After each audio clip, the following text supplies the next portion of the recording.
Now I will tell you the story of the most powerful man in ancient China, who chose to disappear into the mountains on the back of a water buffalo. 6th century BCE, the Zhou dynasty's imperial palace in Luoyang. Ministers plot in shadows, generals sharpen swords, philosophers compete for the emperor's ear, and in the center, surrounded by bamboo scrolls from floor to ceiling, sits a man named Li Er. He is the keeper of the imperial archives. Every decree ever written, every treaty signed, every war declared, every dynasty born and buried, he has cataloged them all. He knows more secrets than the emperor himself. But here's what nobody expected. He's about to walk away from it all. Lear wasn't born into nobility. He came from a village in Shu, a region of shamans and mystics who preferred forests to palaces. But the boy was brilliant. By 12, he recited texts scholars struggled with at 40. By 20, he was recruited to the Imperial Archive, the most prestigious intellectual position in China. He was given access to everything, and he started to see a pattern. The Zhou dynasty was built on the mandate of heaven. Rulers governed with divine approval. As long as they were virtuous, heaven supported them. Beautiful theory, but the records told a different story. Every dynasty claimed the mandate. Every dynasty fell anyway. The cycle was always the same. Rise, consolidation, expansion, corruption, collapse, and the trigger, control. The more a ruler tried to control society, the faster it fractured. The more laws passed, the more criminals appeared. The tighter they gripped power, the quicker it slipped away. Li Er wasn't alone in noticing the collapse. Confucius had a solution. More structure, more ritual, more hierarchy. Society needed stricter rules and absolute respect for tradition. The legalists went further. Punish harshly, control everything. Everyone was building systems. Everyone competed for influence. And Li Er sat in his archive and said nothing. But he was watching. He watched Confucius teach that ritual would save civilization. He watched philosophers sell wisdom to the highest bidder. And he realized they were all making it worse. Every system required more control, more intervention, more force. They were prescribing the poison that was killing the patient. When ministers came for historical precedent, he gave them paradoxes. The best leader is one whose existence is barely known. Govern a great nation as you would cook a small fish, with a light touch. They thought he was being cryptic. He was being surgically precise. But nobody was listening. His message was too radical, too threatening. You can't build a career on stop trying to control everything. So Li Er made a decision. The day of departure, an old man saddling a water buffalo, not a horse, not a chariot, a water buffalo, slow, humble, unconventional. He packed nothing, no gold, no servants, no manuscripts, and he pointed it west, toward the border, toward the mountains, toward the edge of civilization. He was leaving everything behind, no announcement, no farewell speech, no final lecture. He simply left. Hanggu Pass, the Western Gate. The guard on duty was Yin Shi, educated, a stargazer, a meditator stationed at this remote outpost for distance from court politics. When he saw the old man on a water buffalo, his gut said, "This is not ordinary." "You're leaving," Yin Shi said. "You've seen something. You've spent your life at the center of power, and now you're walking away." "Why?" Li Er was silent. "Before you go," Yin Shi pressed, "write it down. Whatever you know, don't take it with you. Leave it here." This is the moment. Li Er could refuse. Words betray truth. Writing kills wisdom. But he also knew most people need a map, even if incomplete. So he sat down. Over 3 days, he wrote 5,000 characters, 81 short chapters. No systematic philosophy, just observations, paradoxes, poems.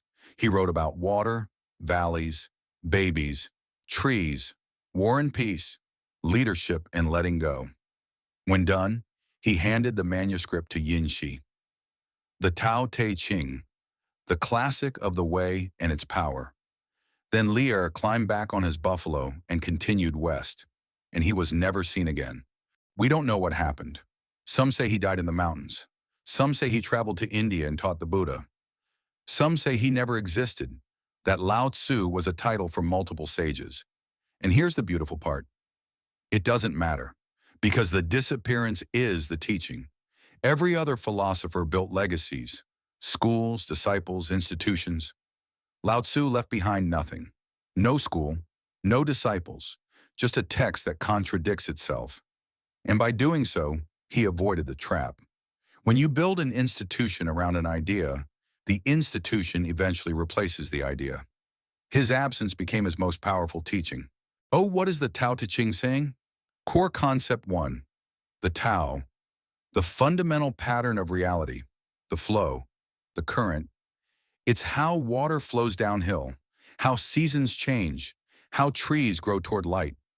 Human suffering comes from fighting the Tao. We want to control outcomes. We want reality to bend to our will. And reality doesn't care, so we suffer.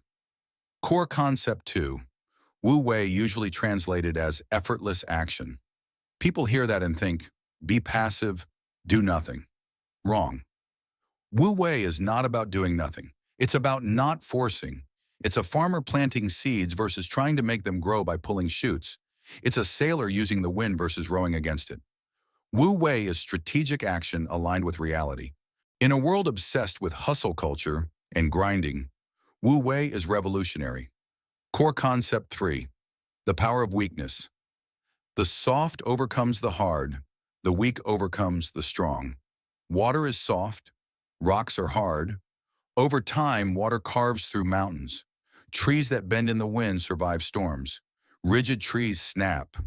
Weakness isn't about being defeated. It's about being adaptive. Core Concept 4. The invisible leader.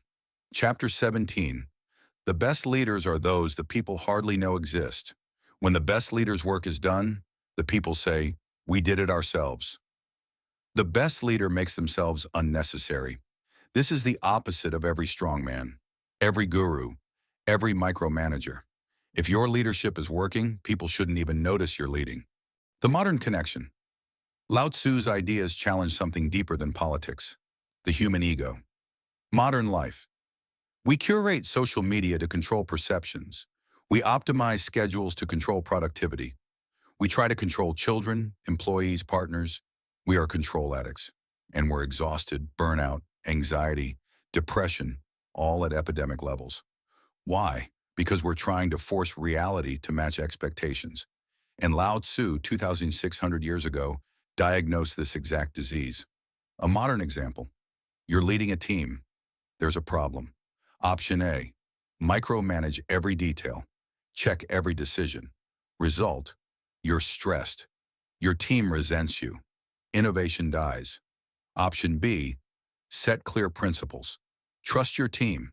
Intervene only when the system breaks. Result, you have time. Your team feels empowered. Things work without you. Option B is Wu Wei leadership, but it requires something terrifying. Letting go of control. Why did Lao Tzu leave? He had influence, access. He could have started a school, but he walked away. Why? Staying would have contradicted the teaching. If he built an institution, he'd become another system, another source of dependency. By leaving, he forced people to engage with the ideas directly. No guru, no school, no authority, just you. The text, reality. That's the ultimate Wu Wei move. So what does this mean for you? What are you forcing that doesn't need to be forced? Where are you swimming upstream? Where are you grinding when you should be flowing? Maybe it's your sleep schedule, your career path, your relationships, your goals. Lao Tzu would say, stop forcing, start aligning. The final paradox. By writing this, I'm doing what Lao Tzu warned against. Putting the Tao into words. Words trap. Words limit. But you need words to point beyond words. Lao Tzu wrote the Tao Te Ching knowing it would be misunderstood. But he wrote it anyway, because even a flawed map is better than no map. Lao Tzu wasn't a mystical saint. He was a man at the center of power who saw every pattern of rise and fall, and who chose to walk away, not from defeat, not from disillusionment, but because he understood true power doesn't need to announce itself. True power flows, adapts, yields, endures, like water carving through stone. The man who had all power walked away. And 2,600 years later, you're reading these words. Still learning from a man who refused to teach. Still following a path marked by someone who left no footprints. That's the power of Wu Wei.